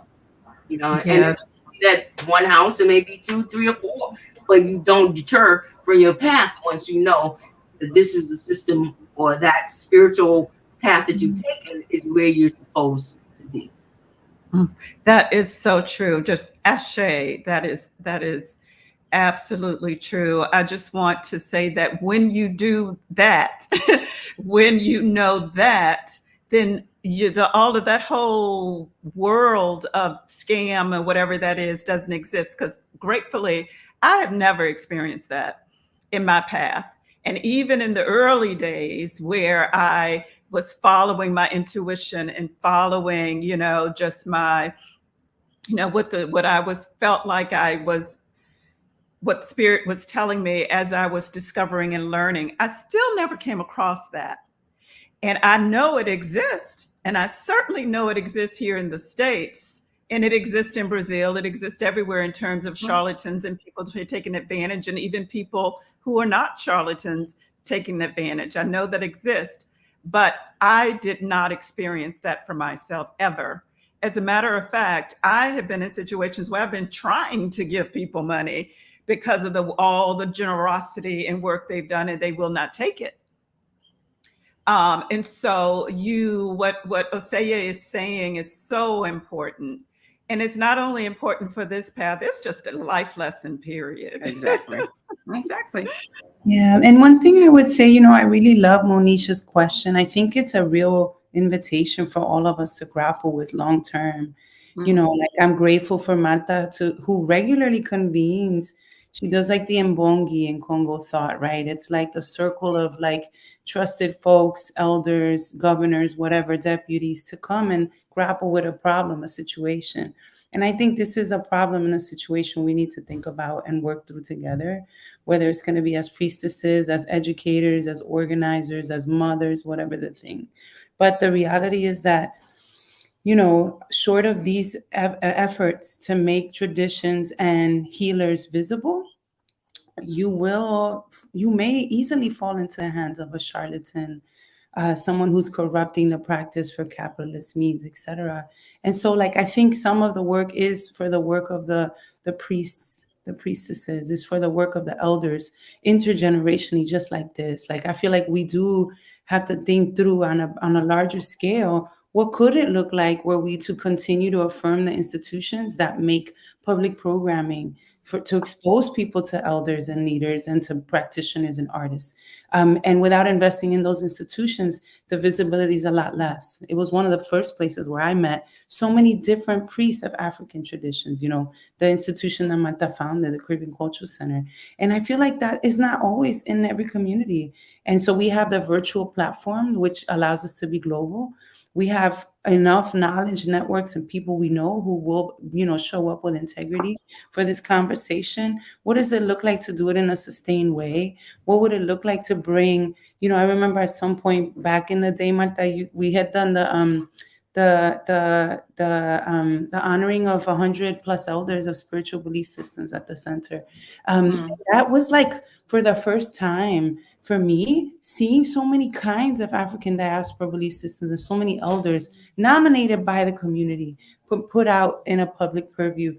I think we need to keep doing that. And so I think it's different. I think our people are thirsty for connection, for healing. And if we don't step into the gap, they could fall prey And so, yes, Mama Osea, Aché, we need to have good heads as we walk about in the world. And we also have to do our collective work to build a public, visible infrastructure for people to begin the conversation. I'm not advocating that we necessarily need to have a confederation of Iles, although who knows, right? But because, the churches are organized, on the right, they're like under whatever. I'm not pushing for that necessarily. However, I do think we need connection, visibility, and regular sustained doorways for our people to walk through and access. I want to put a fine point on what Manuela is saying, because I like what you said about listening to your head, good heads, I think you just said. And so I think we have to lean into the fact that in our community, because of generations of trauma, because of the disconnecting and separation of families, which is widespread in our community, and also because of the neurodiversity that is very prevalent, especially amongst our young people. We don't necessarily want people listening to their intuition, listening to what their head is telling them, because they need healing first. Because whether it's through altering of their brain chemistry because of trauma or other things, the messages that they're telling themselves on a daily basis or hearing oftentimes are messages of harm, and messages that are actually leading them in directions that are harmful. And so I do think creating these spaces that people can find, it's like when we talk about creating healthy communities, we want it to be accessible, whether it's healthy food, whatever it is. And so I think that, maybe it's not a federation of Iles, like you said, maybe it is, but I do think we have to grapple with the fact that our folks are not all in a healthy enough place to do exactly what you're saying, Chantrell, which is, sit back and listen. They'll sit back and listen and hear some really not good things. So how do we kind of stand in the gap, I guess, for the connection to places that are safe and healthy? And our tradition is, that I don't want people to listen to this and think that it's overwhelmed with like scammers and stuff like that. That's not the case. I like what what Marcia said. Like, me neither. Like, I've never come across that either. But I have felt in recent years that the kind of, lean into yourself, listen to your intuition. I believe that works for healthy minds, right? Or would you say a good head? And, we are in the practice of really saving the heads of our people. It's not just our bodies that have been oppressed for centuries. It's also been our minds and our spirits. So I think we should grapple, I think it's a conversation we should come back to, like, where can people find?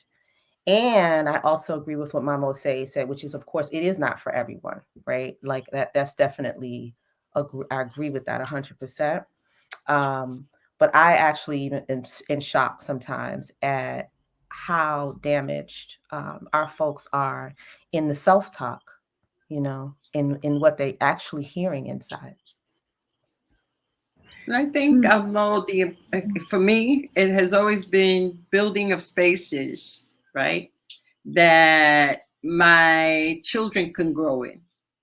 I mean, when I became director of, let's say, of the Caribbean, of El Museo del Barrio, my kids were there, right? And that was the model for all the institutions I built. The kids were there. Families were there. That was the way of keeping my sons, off the streets. Was like, okay, you're going to be the receptionist. They didn't know anything about being a receptionist, but oh yes, you are learning to be a receptionist, right? And our institutions have to be like homes, right? Like our homes. They have to be the places where young people could work, elders could work. We need to develop those models. That's why, like, when people get so happy about most, are talented going into spaces that are removed from our community, that's a loss. That's a major loss, because they're in spaces that, one, don't support them, and secondly, that intelligence has left the community. So how do we find ways of people supporting institutions grown within the community, right, with the values of our community, right? And Osei outlined, right, our values, our pillars.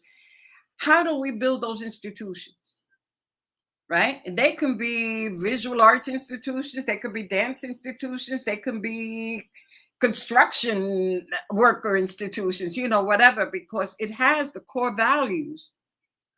And those core values are then passed on to whoever is there, right? Right now, we don't find supporters for those types of institutions. Right? When we built those institutions, when I built the center, I never said it was built on the structure of Aché, right? Because if I would have said that at that time, there wouldn't be an institution today. So you have to use like language that covers, right? But now there's enough of, I think, or there's increasing numbers of people that look like us in places that have policy decisions. Are they developing policy and implementing policy to support a way of building, a way of creating spaces that nurture our people? Right? And we have to insist on that happening. Because right now, the way that I see it is the focus is I make sure you have board of directors that have brown and black and Asian people and so on and so on. They could have done that 20 years ago. They could have done that during the civil rights movement. They could have done that during the Black Power movement. They did not. It took the death of George Floyd, a sacrifice, right, to open up another bit of space. So how is that opportunity used by people who are in those spaces that reflect and understand where we stand and what our values are? Right? Because I'm constantly hearing like, oh, so-and-so is in this place. And I'm saying, well, what does that mean for our community? That so-and-so is in some curator in some place. I just had an argument with someone, all right, because they're doing a Puerto Rican show. And then her argument as a curator was, well, we're buying the work of Puerto Rican artists. That's our contribution to the community. Right? So I said, that's good for the artists. And I support you buying the artist's work. But that doesn't impact. Are you partnering with an institution that's in the community? With one of the Puerto Rican institutions? No. You can go through each institution that is doing something that's considered Black, brown, or multicultural, or whatever term you want to use, and they're not partnering with any of our institutions. Right? So that how do we develop that network, you know, going to Manuela's point, that is grounded in our communities, that is the value of our communities, right? That excellence, because that again is another issue. Like our own people say, well, it has to be excellent. Damn right it's excellent. I've never developed anything that's not excellent. You know what I'm saying? So that's not even a point, but I have one, our own say, well, it has to be excellent. You know, so short of smacking them, you know what I'm saying? What do? Anything I develop is excellent. Because that's what my mama said. You know what I'm saying? So that we're still there. 2022, we're still there with those conversations. So this is why this is important, because it provides another lens, and we have to amplify that lens. Each and every one of us has to amplify that lens, because if not, you have these, you know, sort of like Oreos, coconuts, or whatever, but that's the terminology we used in the 70s, 80s, running around like, oh, I'm a curator. Oh, the exhibition you did in the 70s, that was education. I'm doing art. Right? And and you have to sit and say, like, who taught you? Who was your mama? Who is your daddy? You know what I'm saying? Because we are amplifying people in positions, but that's not changing our communities and helping our communities. And that's what Monifa mentioned, the Black Panthers. I mean, this week we're also mourning the passing of Hiram Maristani, you know, Martha's longtime colleague.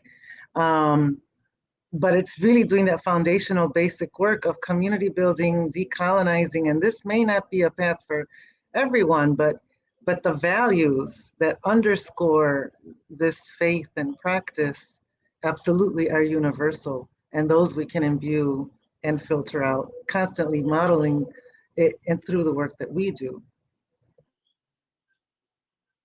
Yeah. It would be so interesting to like hear what is the Black woman priestess agenda of 2022.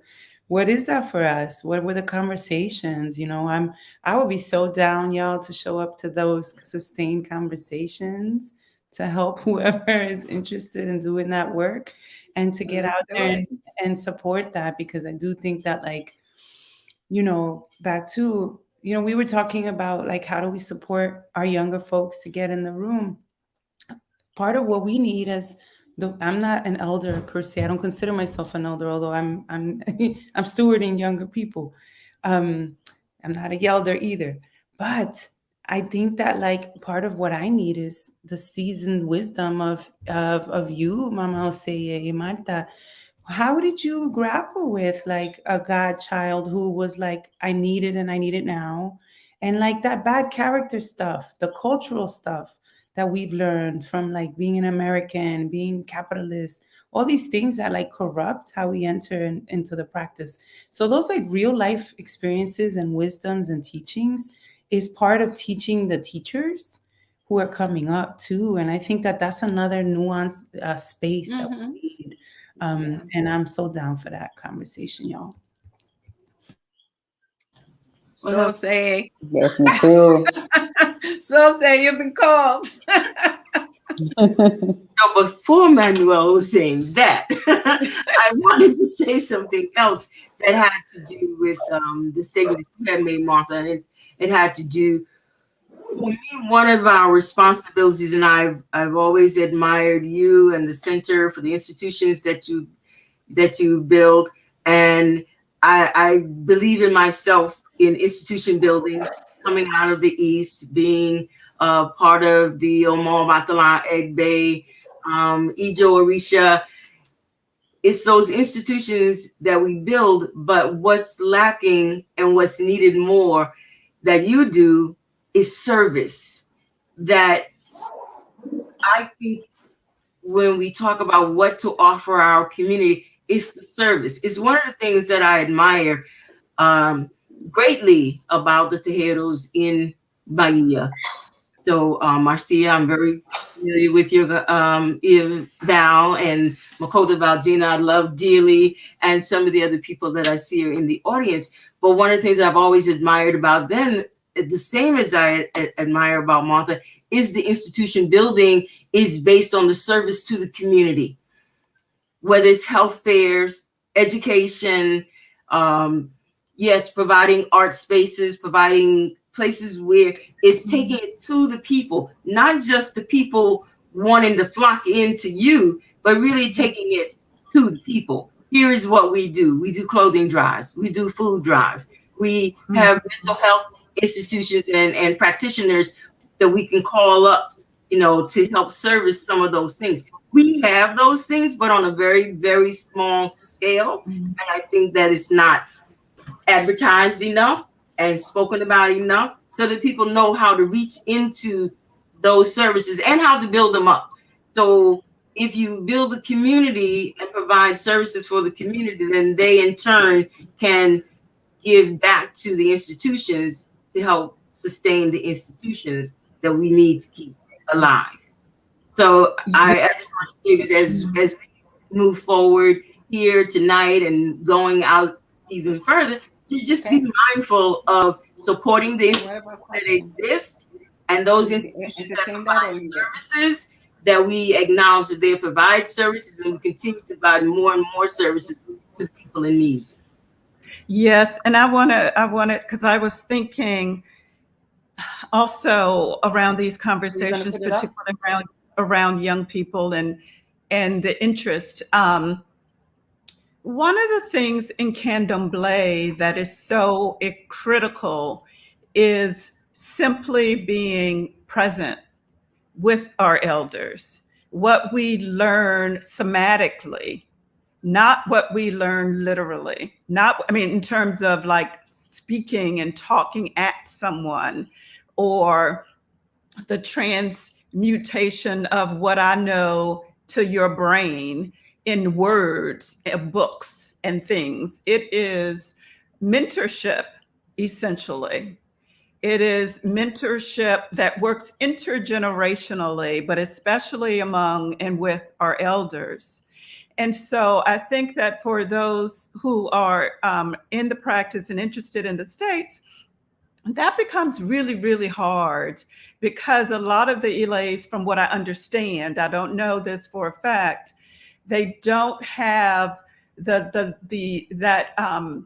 it is a space that seems to be more of a come and go, and not so much of a place that is literally like a second home, and that is a place where, there is that true sense of family that you get, that I have experienced through my relationship with Candomblé. And so my Jasanto and my elders in my tradition will tell us in a heartbeat, you watch what I do. You do what I do, you learn through doing. We learn most effectively when we are doing something, when we are absorbing something, as opposed to just listening to something going in one ear and out the other. And so I think that there is a cultivation that happens through service without question, that is an exchange, because the relationship has to and does become reciprocal, as all mentorship relationships do. And so that is the real way our young people in particular learn, and the way human beings learn best. And so I think that if there are mechanisms and ways in which that can happen, that's the best thing. I know that for myself in this tradition, in terms of the nonprofit that I run, and the communities and how we serve our community, I am not, like Marta said, building a foundation, an organization, by selling the fact that, as a human being, my spiritual grounding for myself is built on Aché. That's not a part of the model for this, in terms of how we talk about it, but it is a critical part of the model, because it is my value system. Like Marta talked about, and like Oseye talked about, and others. My value system, Daniel's value system, is rooted in the principles of Ifa, and which for our track is Candomblé, but it is very much what all of you have, the path that you're on. And so naturally, the organization has a foundation of that. But so I hope that when people come and go and spend time with us in community, that they get the Aché naturally by being with us, not by me trying to teach you how to be like me, or to learn the things that I learned, because that's not how I learned them. That's also not how I learned them from my mama and from my grandparents and my aunties. I learned by being with them, and so if we can create space where we can role model continually, then that's how our children, how our young people are going to really learn. It's not going to be by reading a book or studying it in school or having a conversation and attending a conference. Well, it's not either or. What we need to do is create that ambiance, right? That you can have the multiple dimensions of an experience.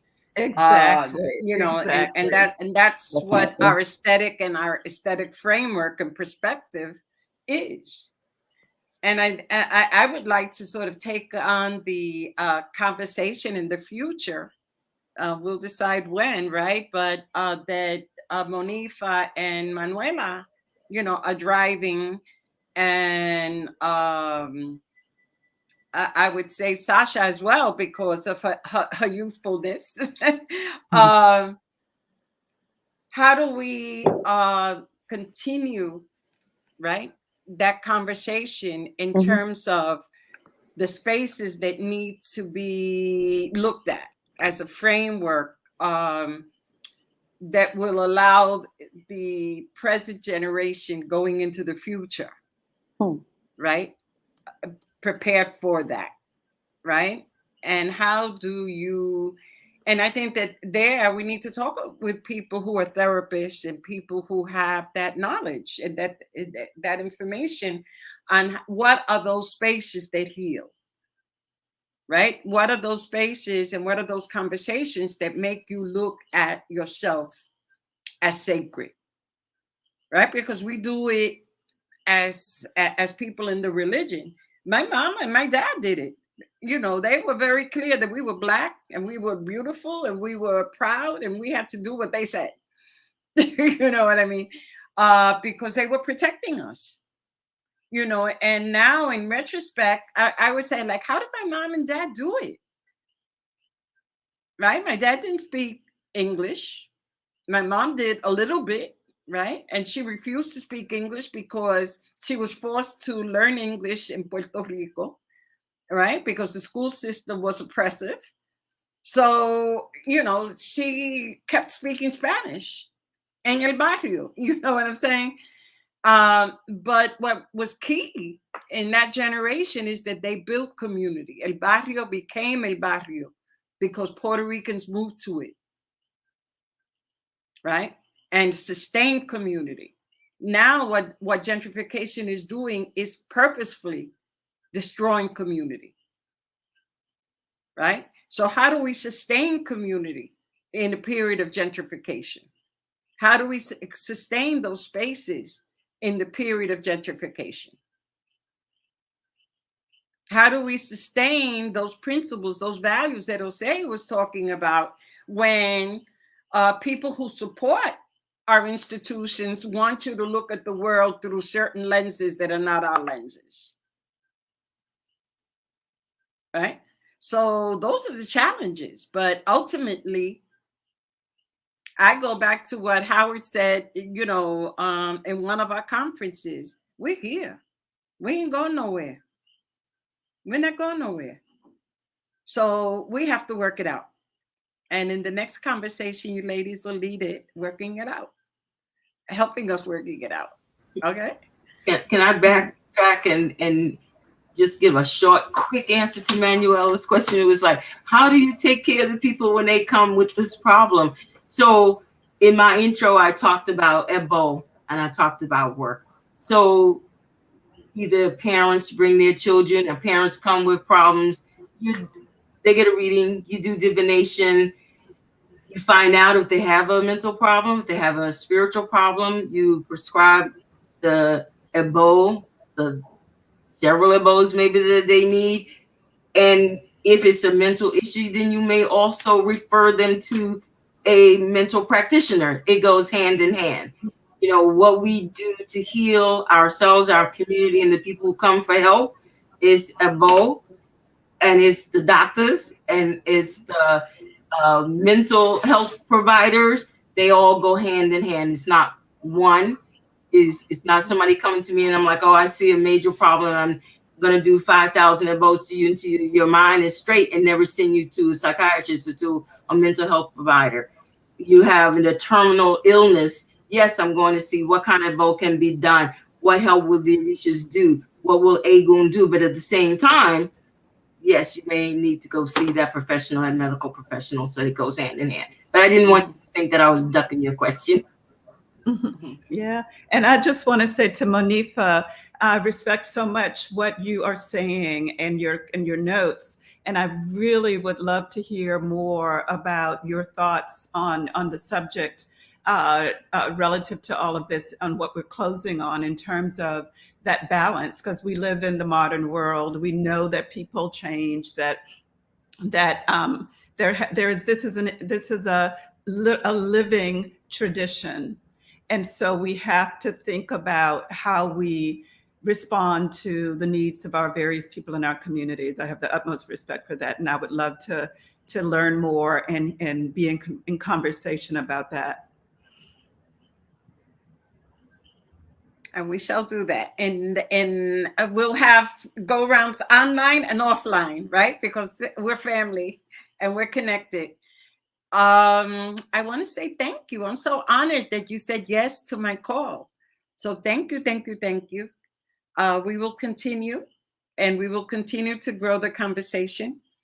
And we didn't have time to answer questions, so we apologize. I think there was one question that Olga wanted us to address. I think one of the people said, is it the women upholding the tradition? So as we say goodbye, if you want to answer that question, touch upon that question. I will say that with their wisdom, keeping this tradition alive, and as Marcia mentioned, with their presence, teaching us a lot of things. We are teaching our people. We are in community doing this work together, and I think that's the most important and valuable gift that we gave to our traditions.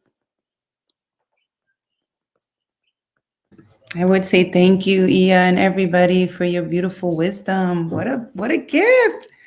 I think it's all of our jobs, men, women, trans, non-binary, everybody. We got work.